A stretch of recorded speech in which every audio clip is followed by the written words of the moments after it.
Hello guys, ഇന്നപ്പം hair care video ഒന്നുമല്ല, skin care video ആണ് കേട്ടോ. എൻ്റെ സ്കിൻ ഭയങ്കര ഡള്ളായിട്ടുണ്ട്, ഭയങ്കര ടാൻ അടിച്ചോളൂ. അപ്പം നമ്മുടെ ഫസ്റ്റ് സ്റ്റെപ്പ് എന്ന് പറഞ്ഞാൽ നമ്മുടെ മുഖം നല്ലൊരു ഫേസ് വാഷ് ഇട്ട് നല്ലപോലെ മുഖം നല്ലപോലെ ഒന്ന് കഴുകുക, നല്ല ക്ലിയർ ആയിട്ട് കഴുകുക. നമ്മുടെ സെക്കൻഡ് സ്റ്റെപ്പ് എന്ന് പറഞ്ഞാൽ നമ്മൾ ശകലം കടലമാവ് എടുത്ത് ഒരു പാത്രത്തിലോട്ട് ഇടുക.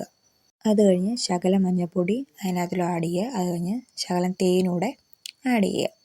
എന്നിട്ട് നമ്മൾ മിക്സ് ചെയ്യാനായിട്ട് ശകലം പച്ചപ്പാലാണ് ഒഴിച്ചു കൊടുക്കുന്നത്. എന്നിട്ട് നല്ലപോലെ മിക്സ് ചെയ്യുക. നല്ലപോലെ എന്ന് പറഞ്ഞാൽ നല്ലപോലെ ഒരു പേസ്റ്റ് രൂപത്തിലാവുന്നിടം വരെ നമ്മൾ മിക്സ് ചെയ്യുക. ഇങ്ങനെ മിക്സ് ചെയ്തെടുക്കുക. ഇതെല്ലാം നമ്മുടെ മുഖത്തിന് നല്ലൊരു ഗ്ലോ തരാനായിട്ട് ഹെൽപ്പ് ചെയ്യും. അതിനകത്ത് ശകലം നമ്മൾ കടൽമാവ് ആഡ് ചെയ്തായിരുന്നു, ഭയങ്കര വെള്ളമായിപ്പോയി. അപ്പോൾ നമ്മൾ ഇച്ചിരി കടൽമാവ് ആഡ് ചെയ്തിട്ട് നമ്മൾ ഫേസിലോട്ട് അപ്ലൈ ചെയ്യുകയാണ്. നല്ലപോലെ നമ്മൾ എല്ലാ ഭാഗത്തും നല്ലപോലെ അപ്ലൈ ചെയ്ത് കൊടുക്കുക. എന്നിട്ട് ബാക്കി വരുന്ന നമ്മുടെ നെക്കിൻ്റെ ഭാഗത്തും ഒക്കെ തേച്ച് കൊടുക്കുക. അവിടുത്തെ കരിവാളിപ്പും കാര്യമൊക്കെ മാറാനായിട്ട് ഇത് വളരെയധികം യൂസ്ഫുള്ളാണ്. എന്നിട്ടൊരു 10 മിനിറ്റ് ഇത് വെക്കുക. നമ്മുടെ പാക്ക് ഉണങ്ങുന്നിടം വരെ, ഇത് ഈ ഒരു പരുവത്തിലാവുന്നിടം വരെ, ഒത്തിരി അങ്ങ് ഡ്രൈ ആവണ്ട. എന്നിട്ട് നമ്മൾ നോർമൽ വാട്ടറിൽ വാഷ് ഔട്ട് ചെയ്യാം. എന്നിട്ട് നമ്മുടെ മുഖം നമ്മൾ വാഷൊക്കെ ചെയ്ത് കഴിഞ്ഞ് വന്നിട്ടുണ്ട് കേട്ടോ. നിങ്ങൾക്ക് നോക്കുമ്പോൾ തന്നെ മനസ്സിലാവും, എത്രത്തോളം മനസ്സിലാവുമെന്ന് എനിക്കറിയത്തില്ല.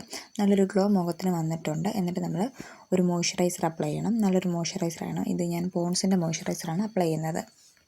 പോൺസിൻ്റെ ജെൽ ടൈപ്പ് മോയ്സ്ചറൈസറാണ് ഞാൻ യൂസ് ചെയ്യുന്നത്. എന്നിട്ടൊരു ലിപ് ബാമും ഇട്ടു. Thank you for watching. Subscribe ചെയ്യുക, സപ്പോർട്ട് ചെയ്യുക.